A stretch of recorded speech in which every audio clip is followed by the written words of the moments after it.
froze at 32 degrees Fahrenheit. This is shelf ice, that is, there is ocean water underneath it, but it's relatively solid. And what are those people out there doing in bathrobes? The temperature here is quite cool, and the water temperature must be very close to freezing. The wind, however, has been down a little bit, and so perhaps that's partly what's keeping them warm. But why would you go out on the shelf ice in a bathrobe? Well, the reason is because these people are crazy. They're not only going out on the shelf ice in bathrobes, they're waiting in line to be able to jump into the Southern Ocean. The Southern Ocean's temperature has got to be very close to 30 degrees, perhaps 28 degrees. And so these people are really going to get a chill. Think of them as the Polar Bear Club, except this is Antarctica instead of the Arctic Ocean. They're going to be strapped on so that if something happens, they can be pulled back out of the ocean without any effort on their part, so they're perfectly safe, but they're going to also be perfectly cold. Incidentally, the ladies queued up for this in much higher numbers than the guys did. And I took these videos from the warm comfort of the bridge of the Kolebnikov. I didn't even step outside for this. Incidentally, this is one of those situations where you keep warmest by wearing the fewest clothes, because once your clothes get wet, that cold really sticks to you. Now we're going to be getting on one of those Mi-2 helicopters and taking a spin around the ship, just to have a look to see what things look like.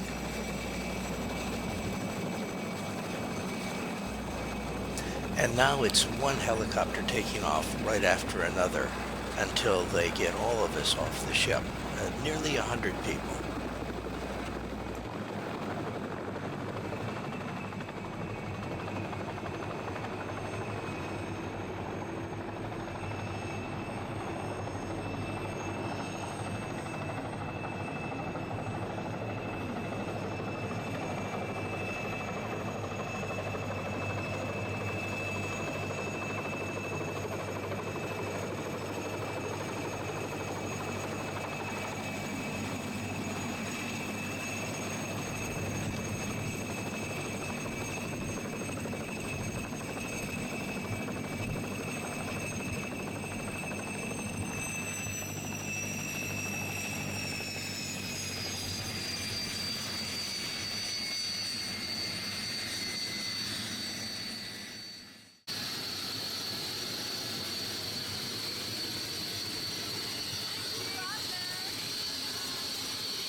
Now let's take a look at an iceberg.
But of course, before you know it, we have to head back to the Klebnikov.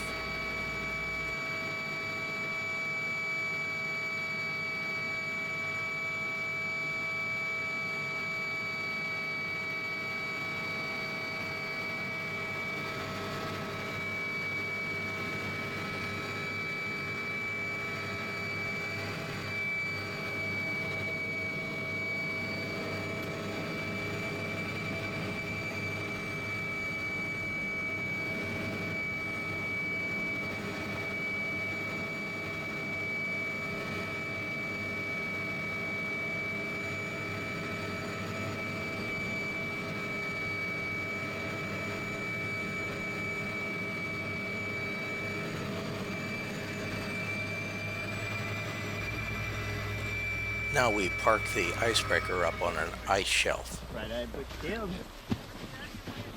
I was up for 7:30 for the breakfast. Pretty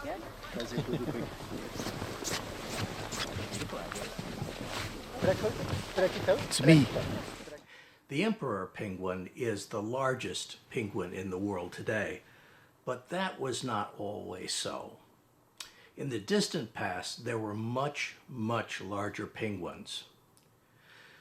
Nowadays, the emperor is the largest, and it starts out the year in feeding grounds. It feeds from January through March, putting on as much weight as it possibly can. Then come April, they start making the trek inland. Sometimes this trek is as much as 70 miles inland. The males usually lead the way. The great emperor penguin migration, trekking 100 miles inland to their breeding grounds. Except for these two fellas. This time next year, I'm gonna be sitting on an egg. I think we're getting close. Make a U-turn. U-turn? Recalculating. Oh, man, we're never gonna breed. Just give it a You second. will arrive in 92 days. No, nope. You know I'm gonna follow? My instinct. Antarctica, an inhospitable wasteland. But even here, on the Earth's frozen bottom, we find life. And not just any life. Penguins. Joyous, frolicking, waddling, cute and cuddly life. Look at them, tumbling onto their chubby bonbons. Who could take these frisky little snow clowns? Seriously? Does anyone even know where we're marching to? Who cares? I question nothing. Me too. Me too. Well, fine. We'll just fly to the front of the line and see for ourselves. Korski, Rico, engage aerial surveillance. Come on. Skipper, we appear to be flightless. What? Hey, anybody see that? That's an egg. You know, we lose a few eggs every year. It's just nature. You know what? I reject nature. So now it's time to actually see the emperor penguin chicks, and we take off in our helicopter.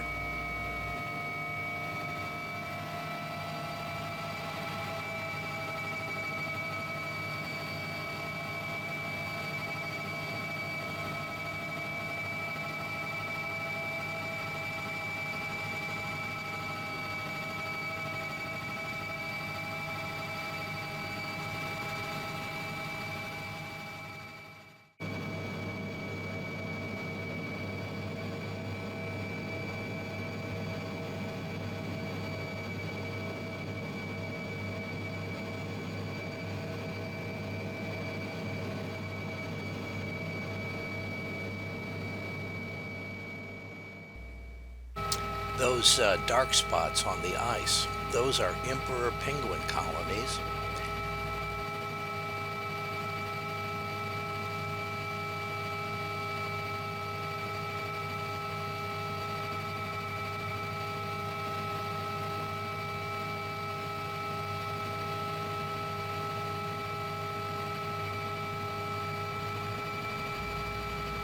This helicopter landing near the penguin colony is not going to be like the one in the movie Happy Feet, because we have to land about a mile away from the colony and then walk in. In Happy Feet, the helicopter lands practically on top of the colony.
Down below is the base camp.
Although we didn't land at the Emperor Penguin Colony, there is a greeting committee.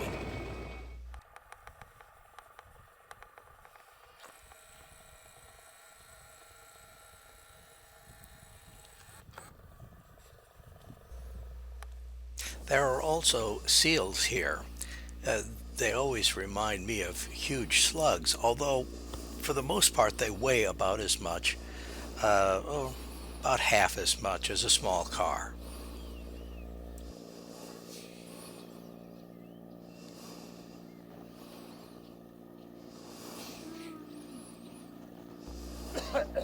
While I was in the base camp tent, I heard a strange noise and I looked outside, and it was a baby seal calling for its mother.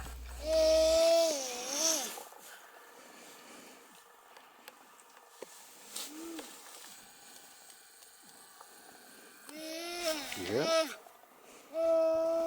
No, not that. А это же мелкий орёт, да? Да. А что он хочет? Ну что-то. Снег пошел, да?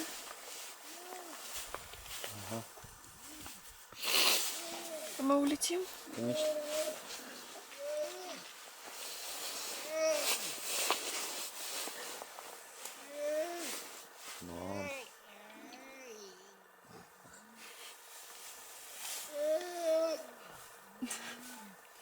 Mom.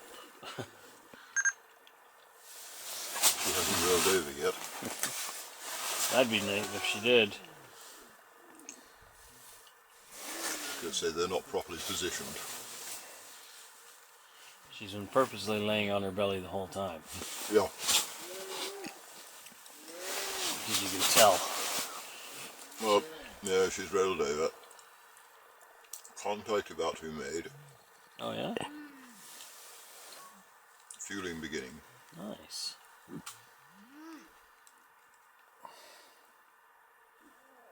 По-моему, сиську кормит, да?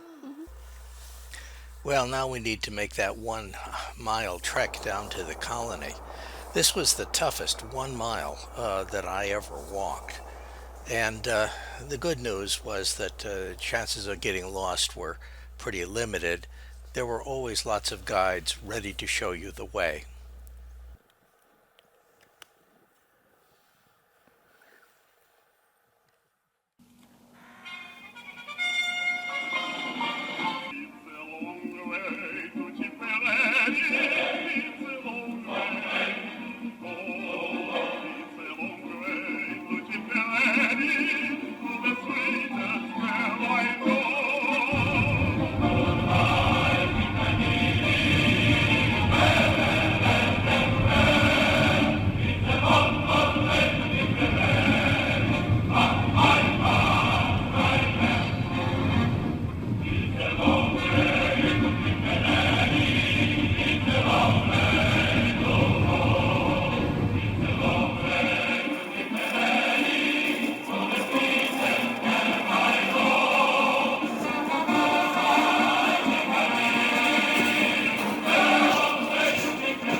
Once you get to the colony, one of the first things that you notice is it's a little bit noisy here. The lower tones, of course, are the parents, and the little cheeps are from the chicks. And basically it's the chicks calling to their parents and their parents answering so that they can find each other.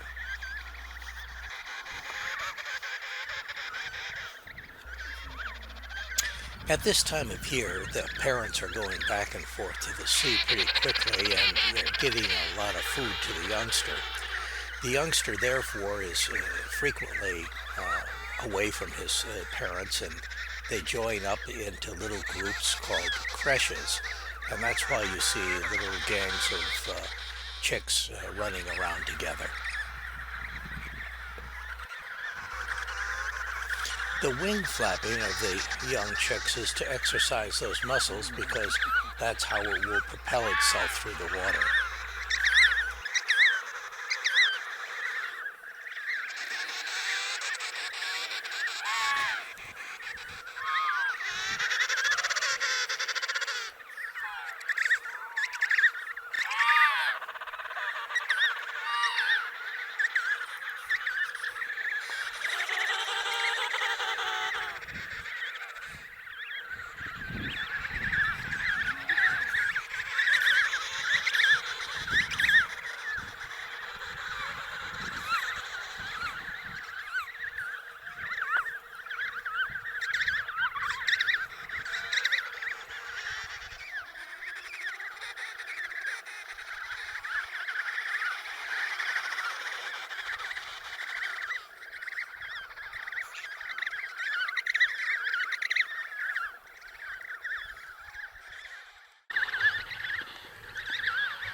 Well, eventually we have to leave the little fluff balls and head back to the Klebnikov.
Now the problem is that the Klebnikov has been here for quite a while and it is now frozen in the sea ice, and it must break itself free. It does this by starting its propellers and using the water to break the ice at the stern. And at the front end of the icebreaker, they use the bubble system to churn the water and break up the ice in front.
Something terribly nautical and fascinating just happened. I had a loss. We have made our turn northward. My dear doctor, we're headed back toward the sun. To the sun! To the sun! To the sun!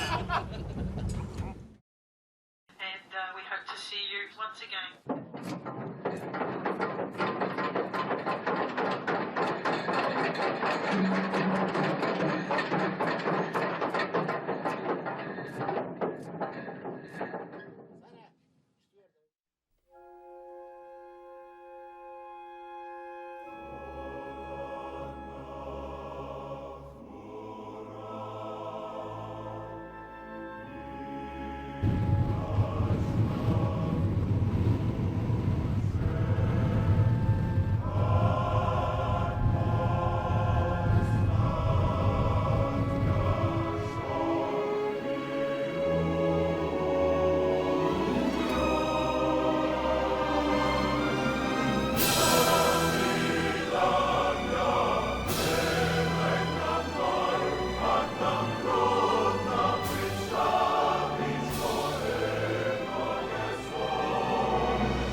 What's our trajectory?